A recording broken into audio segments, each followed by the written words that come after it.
morning. Morning. We've been trying to make this video multiple times, and my phone died. We tried to make it before with the kids, and the kids started fighting. We've been, well, can't stand still, or the kittens crawl up my body. But today, I am determined to make a video and just show you how quickly it takes for us to move our guineas and chickens in our Soskovich style chicken tractors. So Sean is off to, what are you doing? Cedar branches so we can run our lines for the Yeah. cows. So this is like our first time going through this way, and we're realizing that some tree areas need to be trimmed up, so he's going to go off and do that so that we can move our cows and sheep, and then I'm going to move the guinea hens with you. So this does not include how much time it takes to get out of the house with a house full of 6 children. That takes longer. That always takes longer than doing the actual chores. So anyhow, come along with me. Bye, babe. Hi. Have fun. Okay. All right. Oh, you found zip ties. Good. Okay. So currently, you see I just walked over from the house, which is over here, and our garden beds are we're finishing our garden beds. I'll wait for him to drive off with the tractor. And currently our chicken tractors are actually pretty close to the house, and we're continuing to move them back up over to where our garden beds are going to be, because we want them to overwinter over there.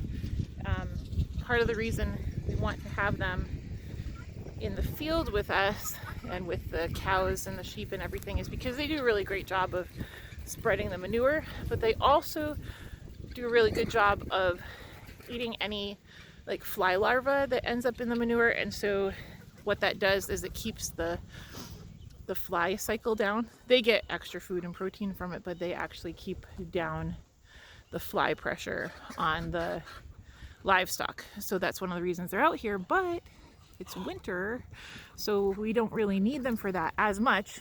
They could stay out here, but we have had some issues with predators and foxes this year. We've probably lost at least 50 chickens this year from predators, and from foxes primarily. And so our young livestock guardian dog, Gus, he's out there with the sheep, and he's doing great, but he's still young. He's maybe a year old, not quite a year old, and so he still has some maturing to do before I would feel like he's capable of doing this whole area. And although we did get another livestock guardian dog, she's up closer to the chickens, so we're going to move these guys up closer to the house so that she can help keep down any predator issues in the winter from them. So I'm going to try to set this up and hope that the kittens don't knock it down. What are you doing? So the kittens, if you stand still too long, they literally climb up your body. Yeah, they're very cute. These are Midnight's baby boys, and they are officially outdoor barn cats now. They were raised when they were little with us, but they're very friendly. And actually some of the boys are, I guess what you would call, I was looking it up, they're called like ghost tabbies or smoke tabbies. They're basically black cats with all the tabby markings, and they have like white undercoats. So are you gonna let me work? Which one are you? This might be Cupcake. Mary's cats are always the friendliest because that little 4-year-old carries her babies around everywhere. So, okay. Say goodbye. Say bye. Yeah. Okay. So, I will show you exactly what we have set up here afterwards, but let me get them moved so that the guineas are not super noisy. Are you gonna make this impossible? cake. Hey, stop knocking it over. Oh my gosh, try doing this when a cat is attacking you.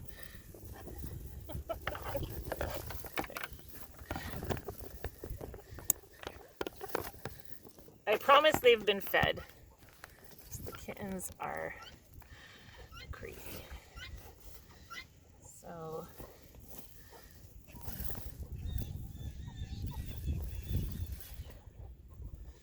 how's that? Okay.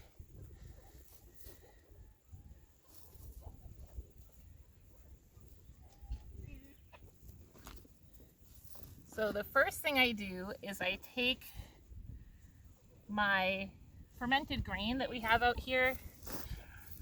So we have, get down low. We keep some fermented grain out here with the chickens, and we fill it up a couple times a week and keep the buckets out here. And then I throw a few scoops in front of the chicken tractors for where I'm going to be moving them, so that way when I do move the chicken tractors, the chickens aren't like pushing all up against the front and making it hard for me to move them and get the waterers out. So those couple of scoops just on the ground helps them to eat that while I'm doing the rest of the move. So they're all coming now. It's gonna be a kitten video today. Hi, you guys. See the ghost tabby markings? See, he looks like a tiger. He looks like a tabby, but with ghost markings. So.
like a fermented grain that soaks up a lot of the water, and I'll explain that afterwards. And then these are just the trays that we used when they were chicks, and they just slide out under the back of it when we move the tractor. So this has worked okay for us to just use them as feeders.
Okay, so that's pretty much it. I know I talked through most of it, but I'm going to show you the inside. So I know the buckets look dirty, but actually the inside is very clean. They just jump all over the outside, and when their feet are muddy, it gets muddy. The inside, we just ran roosts from the back part of the chicken tractor down to this front portion here. Always terrible. So you can see that there's a roost on either side, and in this area there's actually roosts. They're a little bit wider. So these are like 2x3 roosts, and these are just a 2x4 that was ripped in half, and so there's 2x4 roosts, and they are not egg laying yet because they're still so young, the chickens, and so, but once they are egg laying, we will just put nest boxes in the back.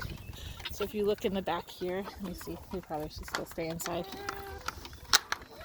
Stay there, she's very curious, this one. See how we put nest boxes in the back there?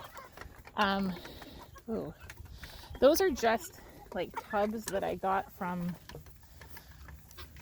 Lowe's, and I happened to have when we moved, and we just fastened them to the back 2x4. You see that? Let's see. Okay, see how it's fastened just to the back 2x4, and then there's another one on top, and we just put a lid over it. And then we'll do the same thing with this one. Kitten is gonna get locked up in here if we're not careful. Hey, that's for the chickens. You say hi? You say hi? You guys did eat. So they have plenty of room for way more than what's in there, but there's 25, I think 23 in ours. We lost a couple when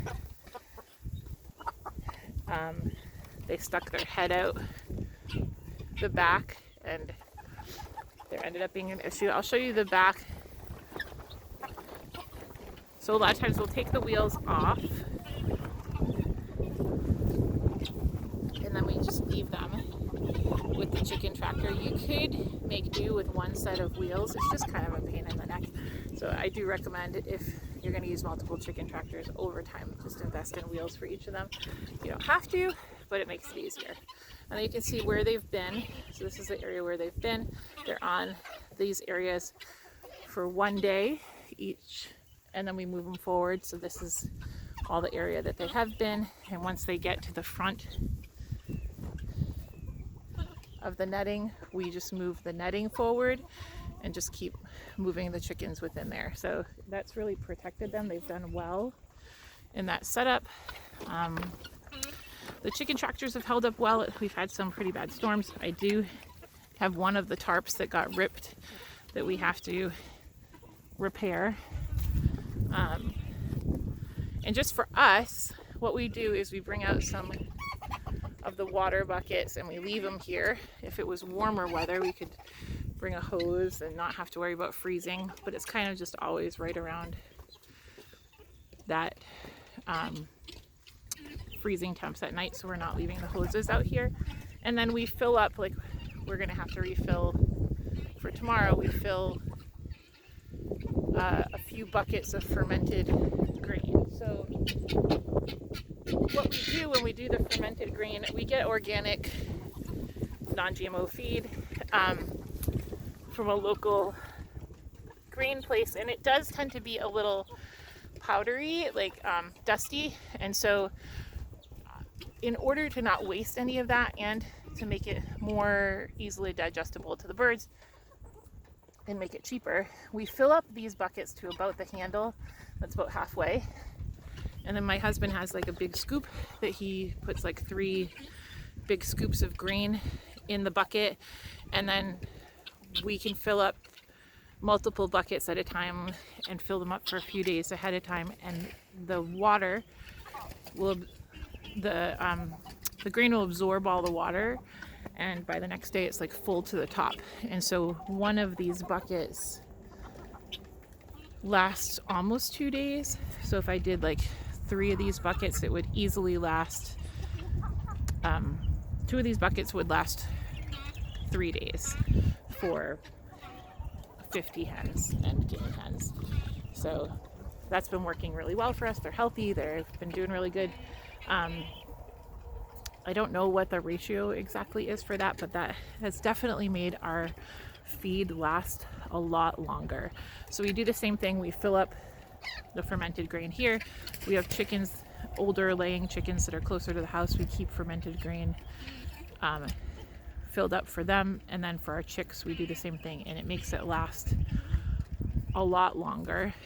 And that's how we move our chicken tractors every day. I obviously don't talk through the whole thing, so it takes a lot less time.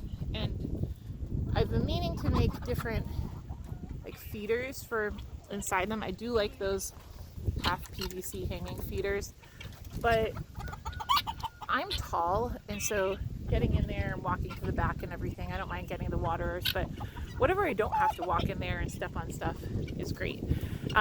So we just used the little shallow trough part of the chick. Sometimes you'll see those chick feeders that have all the holes that the chicks stick their heads through when they're in the brooder. And we just took the bottoms. We had a whole bunch left over, and we ended up using those.